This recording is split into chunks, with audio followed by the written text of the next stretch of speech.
إن الحمد لله نستعينه ونستغفره ونعوذ بالله من شرور أنفسنا ومن سيئات أعمالنا من يهده الله فلا مضل له ومن يضلل فلا هادي له وأشهد أن لا إله إلا الله وأشهد أن محمدا عبده ورسوله أما بعد அல்லாஹ் நல்லடியார்களே, இன்றைய ஜும்மாவுடைய தலைப்பாக அழைப்பு பணியின் அவசியம் என்கிற தலைப்பிலே நாம் பேச இருக்கிறோம்.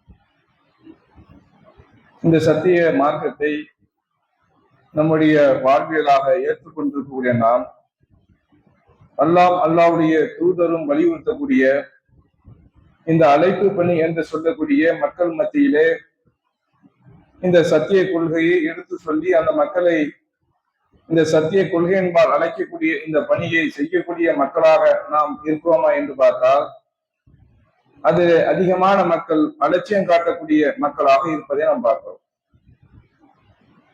இந்த சத்திய கொள்கையை சொல்வதற்காக ஆரம்ப காலங்களில் நம்முடைய ஜமாத்து ஏற்படுத்தப்பட்ட அந்த காலகட்டத்தில் பார்த்தோம் என்று சொன்னால் ஒவ்வொரு கிளையும் 2-3 நபர்கள் தான் இருப்பார்கள். அந்த 2-3 நபர்களாக இருக்கக்கூடிய அந்த மக்கள் தமிழகம் முழுவதும் அந்த மக்கள் மத்தியிலே சத்தியத்தை எடுத்து கூறி அந்த மக்களை நன்மை ஏவி தீமையை தடுத்ததின் விளைவாகத்தான் இன்றைக்கு நாமும் நீங்களும் இந்த ஏகத்த கொள்கையை ஏற்றிருக்கிறோம். அதில் உறுதியாக இருக்கிறோம். நாம் ஏற்றிருக்கக்கூடிய இந்த ஏகத்துவ கொள்கையை, நமக்கு கிடைத்த இந்த சத்தியத்தை பிற மக்கள் மத்தியிலே எடுத்து வைக்கக்கூடிய அந்த பணியை செய்யக்கூடிய மக்களாக நாம் இன்றைக்கு இருக்கிறோமா? கடந்த காலங்களில் அல்லாஹ்வுக்கு தூதருக்கு மாற்றமாக திருமறை குர்ஆனில் இல்லாத நபிலாசாசம் வழிமுறையாக இருக்கக்கூடிய ஹதீஸ் இல்லாத கருத்துக்களை சொல்லும் போது அது குர்ஆனுக்கு மோனாக நீங்க சொல்லக்கூடிய செய்தி இருக்குது என்று சொல்லி அந்த மக்கள் மத்தியிலே பிரச்சாரம் செய்வோமே. நபிலாசாசனுடைய அந்த பொன்மொழிகளில் நீங்க சொல்லக்கூடிய இந்த கருத்து இல்லை, அதை திருத்தி நீங்கள் கூறுகிறீர்கள் என்று சொல்லி அந்த மக்கள் மத்தியிலே சொன்னோமே.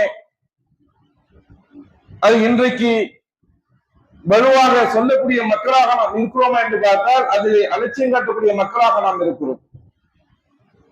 அல்லாஹ் திருமறை குர்ஆன்ல சொல்கிறார், இந்த அழைப்பு பணி இருக்கிறது, நன்மை ஏவி அந்த மக்களுடைய தீமையை தடுக்கக்கூடிய அந்த பணி இருக்கிறது, அது அல்லாஹ்வுடைய திருமறை குர்ஆன்ல சொல்கிறார். வல் தகும் மின்கும் உம்மத்தன் யதுஊன இலா கைரி வயஹ்முரூன பில் மஅரூஃப் வயன்ஹவுன அனில் முன்கர் வஉலாயிக ஹுமுல் முஃப்லிஹூன். அல்லாஹ்வுடைய திருமறை குர்ஆனை சுட்டி காட்டுகிறான்.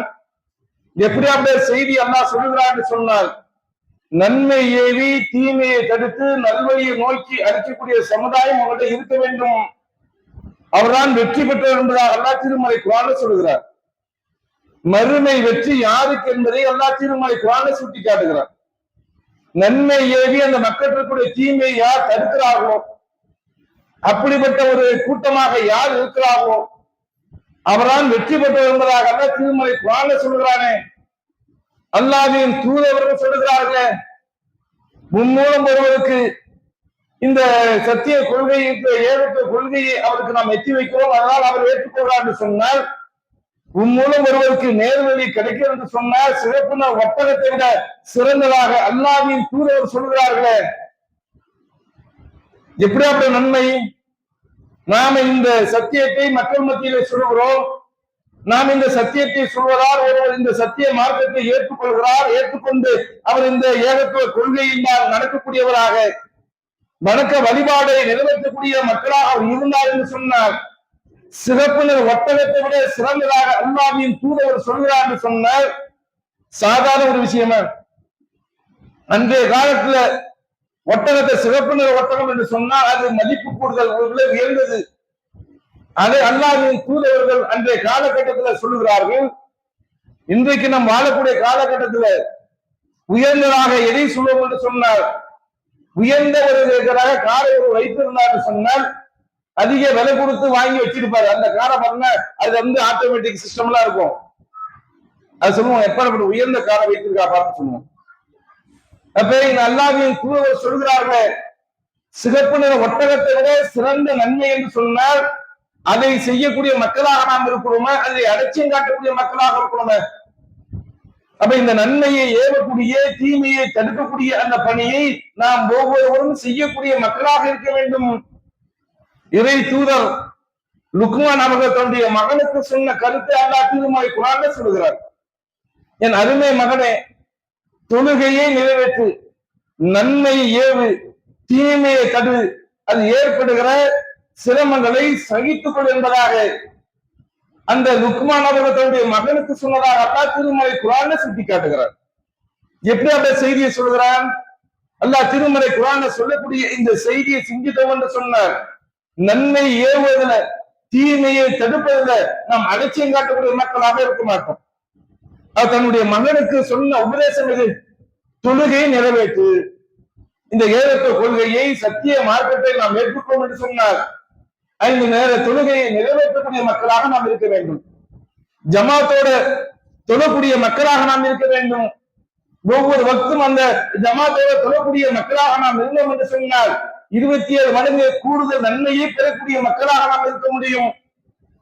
அப்படி நன்மையை பெறக்கூடிய மக்களாக இருக்க வேண்டும் என்று தன்னுடைய மகனுக்கு அந்த லுக்மான் சொன்னதை பாருங்கள், தொழுகையை நிறைவேற்று. இப்படி தொழுகையை நிறைவேற்றக்கூடிய மக்களாக நாம் இருக்கிறோமே. முதல்ல பார்த்தோம்னா அதை அலட்சியம் காட்டக்கூடிய மக்களாக இருக்கிறோம்.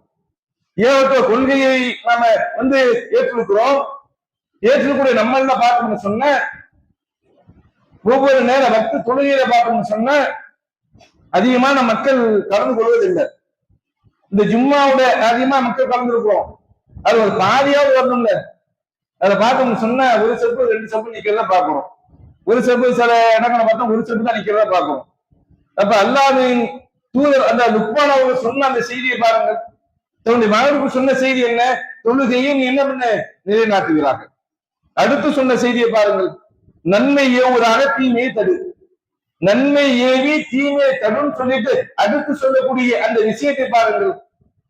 அல்லாஹ் ஏன் திருமறை குர்ஆனில அந்த லுக்மான் சொன்ன இந்த கருத்தை, தன்னுடைய மகனுக்கு சொன்ன அந்த உபதேசத்தை அல்லாஹ் ஏன் திருமறை குர்ஆனிலே அல்லாஹ் எவ்வளவு அழகாக சுட்டி காட்டுகிறான் பாருங்கள். நன்மை ஏவி தீமையை தடு, ஏற்படுகிற சிரமங்களை சகித்துக் கொள். அப்ப நன்மையை நாம் ஏவணும் என்று சொன்னால், தீமையை தடுத்தோம் என்று சொன்னால் அதில் சில சங்கடங்கள் ஏற்படும், சில சிரமங்கள் ஏற்படும், அதில் பிரச்சனைகள் ஏற்படும். கடந்த காலகட்டங்களில் இந்த சத்தியத்தை சொல்லும் போது எண்ணற்ற பிரச்சனைகள் ஏற்பட்டதா இல்லையா? எவ்வளவு பிரச்சனைகள்! ஒருவராக, இருவராக, ஊருக்கு 3 பேராக, 4 பேராக இருக்கும் போது இந்த சத்தியத்தை அந்த மக்கள் மத்தியில் சொல்லும் போது மிகப்பெரிய சங்கடம் ஏற்பட்டதா இல்லையா? மிகப்பெரிய இன்னல்கள் ஏற்பட்டதா இல்லையா? ஊர் நீக்கம் ஒவ்வொரு கிளையிலும் செய்யப்பட்டார்களா இல்லையா? மிக கடுமையான பாதிப்புக்கு உள்ளாக்கப்பட்டார்களா இல்லையா?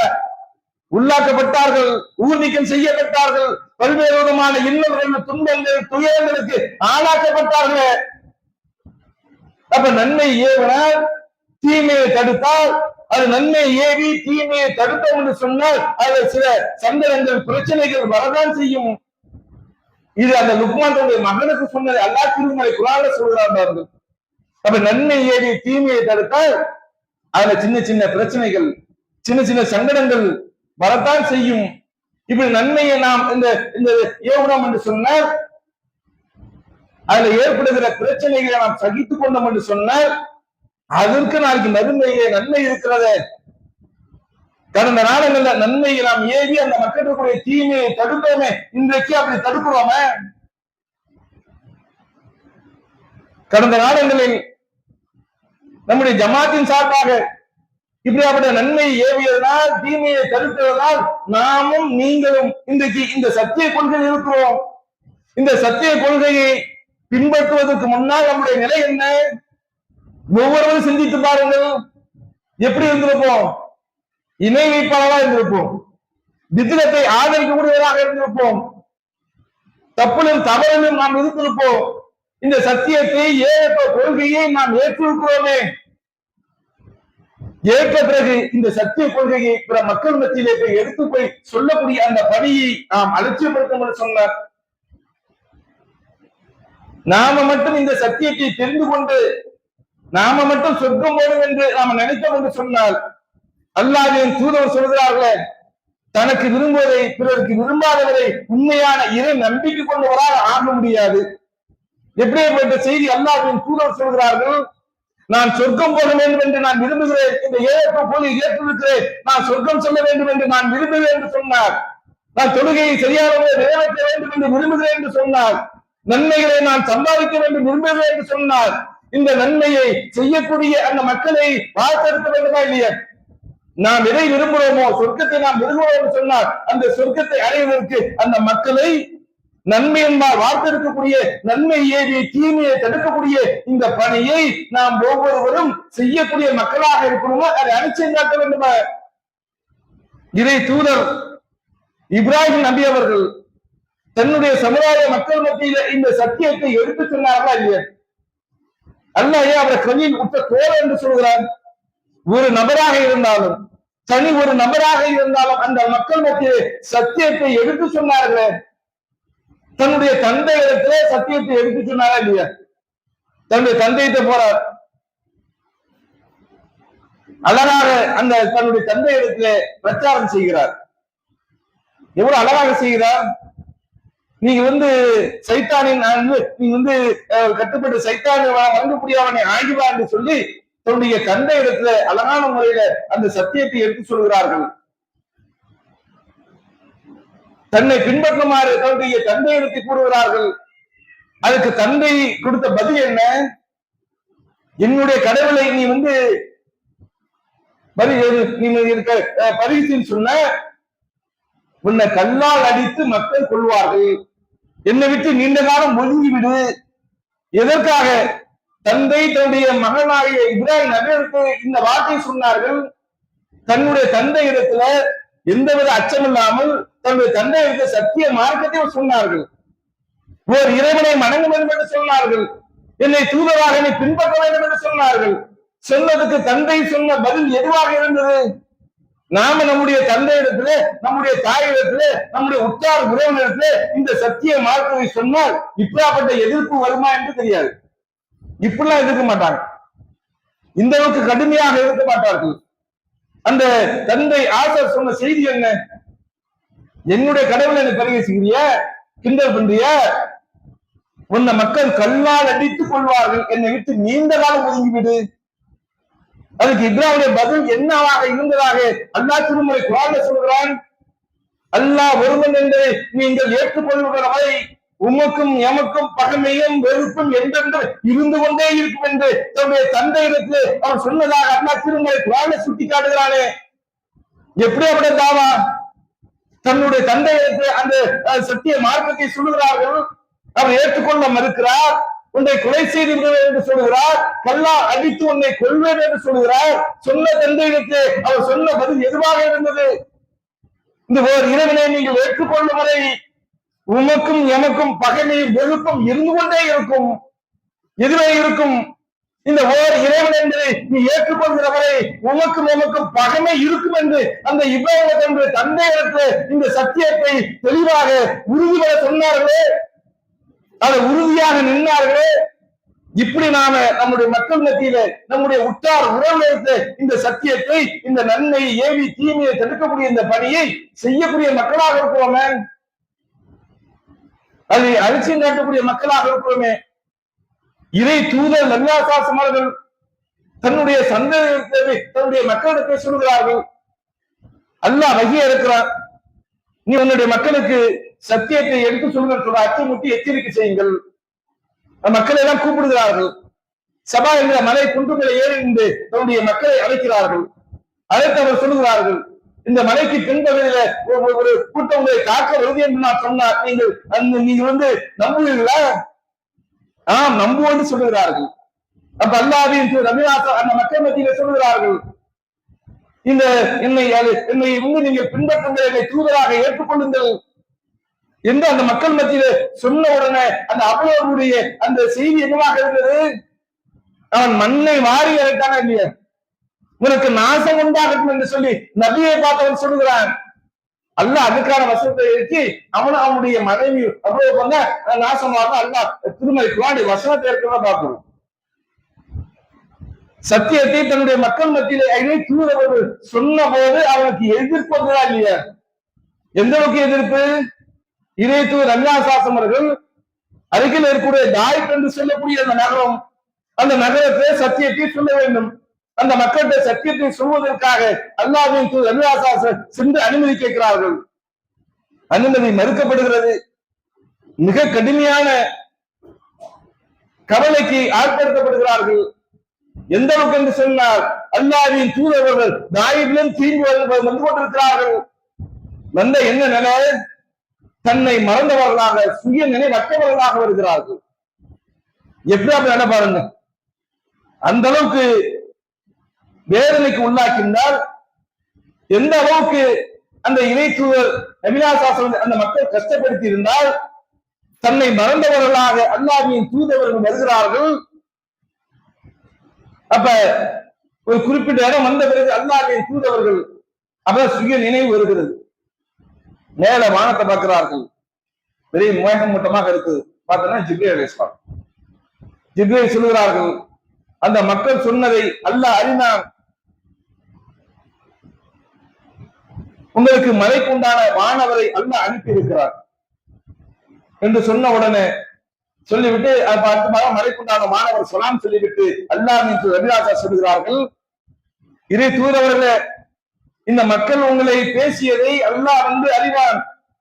இந்த தாயிப் என்ற நகரம் இருக்கிறது, 2 மலைகளுக்கு மத்தியில் இருக்கிறது. இந்த 2 மலைகளில் பேய்த்து போட்டு அந்த மக்களை நான் அழித்து விடவா என்று அவர்கள் உத்தரவு கேட்கிறார்கள். அல்லாஹ்வின் தூதரவர்கள் தன்னை மறந்தவர்களாக, சுயநிலையற்றவர்களாக அல்லாஹ்வின் தூதரவர்கள் வந்ததுக்கு இறைவன் அந்த மலைக்கு இறக்கி மலக்கிடத்து அந்த அந்த மலைக்கு வந்து அந்த அல்லாஹ்வின் உத்தரவு கேட்கிறார்கள்.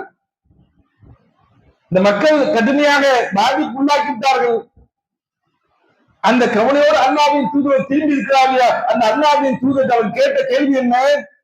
தாயிப் இந்த நகரம் இருக்குது, இது 2 மலைகளுக்கு மத்தியில் இருக்குது, இதை அப்படி புரட்டி போட்டு அந்த மக்கள் அழித்து விடுவார். அல்லாஹ்வின் தூதர் சொன்ன செய்தியை பாருங்கள். அல்லாஹ்வின் தூதர் நபிலாசா சொல்கிறார்கள், அவர்கள் அழித்து விடாதீர்கள், அவருடைய சந்ததிகள் இணைவிப்பு இல்லாமல் அல்லாஹ்வை ஏற்றுக்கொள்ளக்கூடியவர்களாக அல்லாஹ் அவங்க ஆக்குவான் என்பதை நான் நம்புகிறேன் என்பதாக அல்லாஹ்வின் தூதர் நபிலாசா சொல்லிவிட்டு அவரை அழித்து விட வேண்டாம் என்பதாக அல்லாஹ்வின் தூதர் சொல்கிறார் என்று சொன்னால், சத்தியத்தை சொன்னதற்காக, சொல்ல சென்றதற்காக அல்லாஹ்வின் தூதரவர்களுக்கு அவங்க கொடுத்த அந்த கவலையை பாருங்கள். எந்த அளவுக்கு கவலைக்கு ஆட்பட்டிருந்தால் தன்னை மறந்தவர்களாக திரும்பி வருவார்கள். இப்படி இறை தூதர் எல்லாசாசம் அவர்களுக்கு பல்வேறு விதமான இன்னல்களை, துன்பங்களை, துயரங்களை அன்றைய கால மக்கள் கொடுக்கிறார்கள். மக்காவில வாழ முடியாத ஒரு சூழ்நிலை. அல்லாஹ்வின் தூதர் நபிலாசாசம் அவர்களை கொலை செய்ய வேண்டும் என்று அந்த மக்கள் முடிவெடுக்கிறார்கள். அல்லாஹ் வகை இருக்கிறார். என்ன வகை? நீங்கள் ஹிஜ்ரத் செய்து போங்கள், நாடு கடந்து செல்லுங்கள். இதற்காக அல்லாஹ்வின் தூதர் நபிலாசாசம் நாடு கடந்து சென்றார்கள். சத்தியத்தை சொன்னதா அந்த மக்கள் மத்தியில் நன்மை ஏவியதால், அந்த மக்கள் மத்தியில் இருக்கக்கூடிய தீமையை தடுப்பதால், அந்த நன்மை ஏவி தீமையை தடுக்கக்கூடிய அந்த பணியை செய்ததால் இறை தூதர்கள் மக்காவிலிருந்து மதீனாவிற்கு ஹிஜ்ரத் செய்கிறார்கள் சொன்னார். நானே இந்த ஊர்ல சத்தியத்தை சொல்கிறோம் என்று சொன்னார். இப்படி அந்த பாதிப்பு நமக்கு இருக்கா? கடந்த காலங்கள்ல சத்தியத்தை சொன்னோம், சொல்லும் போது அவர்களோடு தான் இருந்தோம். அதற்கு பிறகு முடிவெடுத்தால் தண்ணி பள்ளிவாசல் நம்ம அமைத்தோம். எத்தனையோ ஊர் நீக்கங்கள். அதுக்காக ஊரை விட்டு நம்ம என்ன போயிட்டோமே, மேலக்கார விட்டு வேற கும்மாட்டுக்கு போயிட்டோமே, இல்ல மேலக்கார விட்டு சுவாமி வேற எங்கேயா ஊருக்கு போயிட்டோமே. எத்தனை எதிர்ப்பு இருந்தால் இந்த நாம் ஊர்ல இருந்தோம். அல்லாஹ்வின் தூதரும் அவர்கள் நம்பிக்கொண்ட மக்களும் ஹிஜ்ரத் செய்து சென்றார்களே, அது அல்லாஹ் திருமறை குர்ஆன்ல சொல்கிறானே, சோதனைக்கு உள்ளாக்கப்பட்ட பின் ஹிஜ்ரத் செய்து அறப்போரும் செய்து பொறுமையை மேற்கொண்ட உங்களோடு இறைவன் இருப்பதாக அல்லாஹ் திருமறை குர்ஆன்ல சொல்லுகிறார். எப்படி அந்த செய்தி எல்லாம் சொல்றான் பாருங்க. ஹிஜ்ரத் செய்து செஞ்ச அந்த மக்களுக்கு அல்லாஹ் திருமறை குர்ஆன்ல சொல்கிறார், இந்த நன்மையை ஏவியதால் தீமையை தடுப்பதால் அல்லாஹ்வின் தூதரும் அவரோடு நம்பிக்கை கொண்ட சஹாபாக்களும் பல்வேறு விதமான இன்னல்களுக்கு துன்பங்களுக்கு துயரங்களுக்கு ஆளாக்கப்படுகிறார்கள், அவர்களை கொலை செய்ய வேண்டும் என்று முடிவெடுக்கிறார்கள். அல்லாஹ் அவர்களை ஹிஜ்ரத் செய்து மக்காவிலிருந்து மதீனாவிற்கு செல்ல சொல்கிறார். அப்படியாக ஹிஜ்ரத் செய்து செல்கிறார்கள். அந்த மக்களுக்கு அல்லாஹ் சொல்கிறார், சோதனைக்கு உள்ளாக்கப்பட்ட பின் ஹிஜ்ரத் செய்து அறப்போரும் செய்து பொறுமையை மேற்கொண்ட உங்களோடு அல்லாஹ் இருப்பதாக அல்லாஹ் திருமறை குர்ஆனில் சுட்டி காட்டுகிறார். சாதாரண விஷயமா எப்படி அப்படி இன்னல்களுக்கு துன்பங்களுக்கு துயரங்களுக்கு ஆளாக்கப்படுகிறார்கள். இப்படி நாம் ஆளாக்கப்பட்டிருக்கிறோமே, இந்த சத்தியத்தை சொல்வதால் இப்படி அப்படி துன்பங்களுக்கு துயரங்களுக்கு ஆளாக்கப்பட்டிருக்கிறோமே. அல்லாஹ் திருமறை குர்ஆனில் சொல்கிறானே, அந்த சமுதாயம் பட்ட அந்த கஷ்டத்தை, அந்த நபிமார்களாம் பட்ட அந்த கஷ்டத்தை, இந்த சத்தியத்தை ஏவியதனால் நன்மை அந்த மக்கள் மத்தியில ஏவி தீமையை தடுத்தனால் அவர்கள் பட்ட கஷ்டத்தை அல்லாஹ் சொல்றானே, முன் சென்ற சமுதாயத்துக்கு ஏற்பட்டது போல உங்களுக்கும் ஏற்படாமல் நீங்கள் சொர்க்கம் சென்று விடலாம் என்று விரும்புகிறீர்களா? அவர்களுக்கு வறுமை ஏற்பட்டது, துன்பம் ஏற்பட்டது, அல்லாஹ்வின் உதவி எப்போது எப்போது என்று கேட்கும் அளவுக்கு அவர்கள் அலைக்கழிக்கப்பட்டனர். சொல்லிவிட்டு அல்லாஹ் சொல்கிறான், அல்லாஹ்வின் உதவி சமீபத்திற்கு சொல்லுங்க. எப்படி அந்த செய்தி என்ன சொல்கிறான்? முன் சென்ற சமுதாயத்துக்கு ஏற்பட்டது போல உங்களுக்கு ஏற்படாமல் நீங்கள் சொர்க்கம் சென்று விடலாம் என்று நீங்கள் எண்ணுகிறீர்களா? இந்த கேள்வியை கேட்டுவிட்டு அல்லாஹ்வுடைய பதிலை பாருங்கள். அவருக்கு வறுமை ஏற்பட்டது, அவருக்கு துன்பம் ஏற்பட்டது, அல்லாஹ்வின் உதவி எப்ப வரும் என்று அந்த மக்கள் கேட்கும் அளவுக்கு அலைக்கழிக்கப்பட்டனர். எதற்காக அவருக்கு வறுமையும் துன்பமும் ஏற்பட்டது?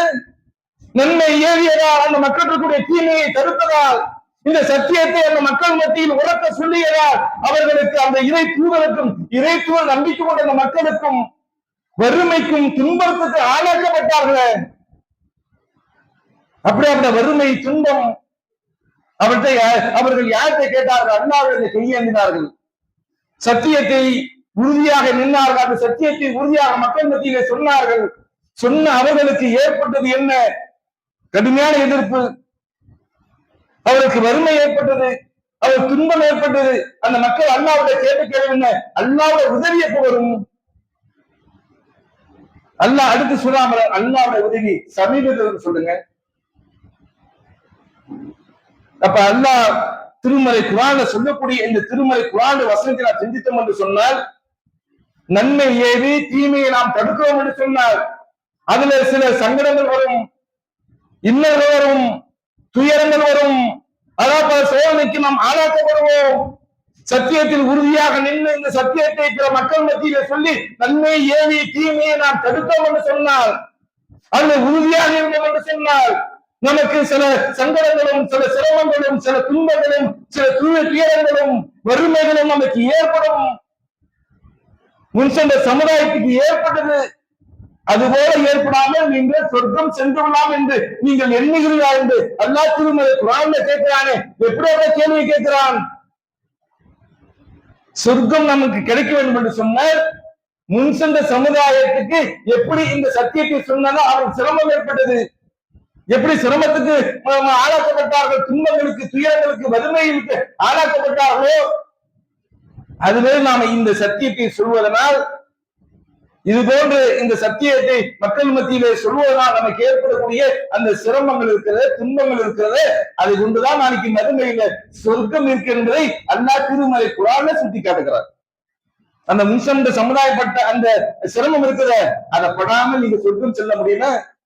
அல்லாஹ் கேள்வியினுடைய அந்த இது அதுதான். அப்ப நாம சொர்க்கம் செல்ல வேண்டும் என்று சொன்னால், நாளைக்கு மறுமையிலே அந்த சொர்க்கம் என்கிற அந்த இடத்தை நாம் அடைய வேண்டும் என்று சொன்னால், இந்த உலகத்தை வாழும் போது நமக்கு கிடைத்த இந்த சத்திய மார்க்கத்தை பிற மக்கள் மத்தியிலே எடுத்து சொல்லக்கூடிய, நன்மை ஏவி அந்த மக்கள் இருக்கக்கூடிய தீமையை தடுக்கக்கூடிய மக்களாக நாம் அனைவரும் இருந்தோம் என்று சொன்னால், நாளைக்கு மறுமையிலே வெற்றி பெறக்கூடிய மக்களாக இருக்கலாம். அப்படியே அந்த வெற்றி பெறக்கூடிய மக்களாக நாம் இருக்க வேண்டும் என்று கூறி என்னுடைய முதல் உரையை நினைச்சுகிறேன். அல்ஹம்துலில்லாஹ். அல்லாஹ் நல்லடியார்களே, அல்லாஹ் திருமறை குர்ஆனிலே இறை நம்பிக்கை கொண்ட மக்களுடைய பண்புகளை அல்லாஹ் சொல்கிறார். இறை நம்பிக்கை கொண்ட ஆண்களும் பெண்களும் ஒருவர் மற்றவருக்கு உற்ற நண்பர்கள். எப்படி அந்த செய்தி அல்லாஹ் சொல்கிறான்? இறை நம்பிக்கை கொண்ட ஆண்களும் பெண்களும் ஒருவர் மற்றவருக்கு உற்ற நண்பர்கள் என்று சொன்னால், இங்கு அமர்ந்திருக்கக்கூடிய ஆண்களா இருக்கக்கூடிய நாம் ஒவ்வொருவரும் உற்ற நண்பர்கள். இந்த ஏகத்துவத்தை சத்தியத்தை ஏற்கக்கூடிய இறை நம்பிக்கையாளராக இருக்கக்கூடிய நம் அனைவரும் ஒருவருக்கொருவர் உற்ற நண்பர்கள். சொல்லிவிட்டு அடுத்து அல்லாஹ் சொல்கிறார், நன்மை ஏவார்கள் தீமையை தடுப்பார்கள். முதல்ல சொல்லக்கூடிய பண்பு எது என்பதை பாருங்கள். இறை நம்பிக்கை கொண்ட ஆண்களும் பெண்களும் ஒருவர் மற்றவருக்கு உற்ற நண்பர்கள் என்று சொல்லிவிட்டு அடுத்து அல்லாஹ் சொல்கிறான், அவருடைய பண்புல முதல் பண்பாக அல்லாஹ் சொல்லக்கூடியதை பாருங்கள், நன்மை ஏவார்கள் தீமையை தடுப்பார்கள். அடுத்து அல்லாஹ் சொல்கிறான், தொழுகையை நிலைநாட்டுவார்கள். அடுத்து அல்லாஹ் சொல்கிறான், ஜகாத் வழங்குவார்கள், அல்லாஹ்வுக்கும் தூதருக்கும் கட்டுப்படுவார்கள். எப்படி அந்த செய்தி எல்லாம் சொல்லுகிறான்? இதை நம்பிக்கை கொண்ட நம்மை பார்த்து அல்லாஹ் சொல்லுகிறானே, நன்மை ஏவார்கள் தீமையை தடுப்பார்கள் என்று சொல்கிறானே. இப்ப நன்மை ஏவி தீமையை தடுக்கக்கூடிய இந்த பணியை நாம் ஒவ்வொருவரும் செய்யக்கூடிய மக்களாக இருக்கிறோமே. திருமண பிரச்சாரங்கள், பெண்கள் பயானங்கள், இது போன்ற எண்ணற்ற தாவா பணிகள்ல நாம கிளைகளை அழைப்பு கொடுத்தார் என்று சொன்னால் எத்தனை பேர் கலந்து கொள்கிறோம்? எத்தனை பேர் அந்த நன்மையான காரியத்தில் போய் கலந்து கொள்ளக்கூடிய மக்களாக நாம் இருக்கிறோம்? இப்படி அந்த செய்தி எல்லாம் கொடுப்பதா? முதல்ல சொல்லக்கூடிய செய்தி என்ன? நன்மை ஏவுவார்கள் தீமையை தடுப்பார்கள். திருமறை குர்ஆன்ல அல்லாஹ் சொல்றான், நீங்கள் தோற்றுவிக்கப்பட்ட சமுதாயத்தை சிறந்த சமுதாயம் என்று சொல்லிவிட்டு அதுக்கான காரியத்தை அல்லாஹ் சொல்றான். தோற்றுவிக்கப்பட்ட சமுதாயத்திலே நீங்கள் சிறந்த சமுதாயம், நன்மை ஏவுவீர்கள் தீமையை தடுக்கிறீர்கள், அல்லாஹ்வின் மீது நம்பிக்கை கொள்கிறீர்கள். எப்படி அந்த செய்தி எல்லாம் சொல்றான் பாருங்க. தோற்றுவிக்கப்பட்ட சமுதாயம் இருக்கிற அந்த சமுதாயத்தை நீங்க தான் சிறந்த சமுதாயம். ஏன் என்று சொன்னால் நீங்கள் நன்மை ஏவுவீர்கள், அந்த மக்களுடைய தீமையை தடுக்கிறீர்கள், அல்லாஹ்வின் மீது நம்பிக்கை கொள்கின்றாக அல்லாஹ் திருமறை குர்ஆனிலே சொல்றானே. இப்படி சிறந்த சமுதாயமாக நாளைக்கு மறுமையிலே இந்த நன்மையை பெறக்கூடிய மக்களாக நாம் இருக்க வேண்டும் என்று சொன்னால், இந்த உலகத்தை வாழும்போது நன்மையை ஏவக்கூடிய மக்களாக, அந்த மக்கள் இருக்கக்கூடிய தீமையை தடுக்கக்கூடிய மக்களாக நாம் இருந்தோம் என்று சொன்னால், நாளைக்கு மறுமையிலே அல்லாஹ் வழங்கக்கூடிய உயர்ந்த சொர்க்கமான ஜன்னத்துல் ஃபிர்தௌஸ் என்று சொல்லக்கூடிய சொர்க்கத்தை நன்மக்களாக இருக்கலாம். அப்படி அந்த நன்மக்களாக நாம் இருக்க வேண்டும் என்று சொன்னால், இந்த உலகத்தை வாழும்போது நம்முடைய மரணத்துக்கு முன்பதாக நன்மை ஏவி தீமையை தடுக்கக்கூடிய இந்த பணியை, அழைப்பு பணியை ஒவ்வொருவரும் செய்யக்கூடிய மக்களாக இருந்து அவனுடைய நன்மையை பெற்று நாளைக்கு மறுமையிலே சொர்க்கத்தை அடையக்கூடிய நன்மக்களாக நாம் அனைவரும் இருக்க வேண்டும் என்று கூறி எனது உரையை நிறைவு செய்கிறேன். வாயுதான் அஸ்ஸலாமு அலைக்கும்.